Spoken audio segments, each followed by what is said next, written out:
পাগল ছেলে রইবে রে রোজ তোরা চুলের ছায়ায়।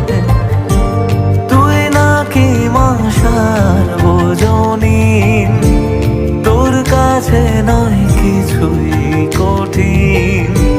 তোর ওই দুটি চরণ তলে থাকবো আজীবন। শ্যামা মা তোর চরণ ধরে থাকতে দিস রে জন।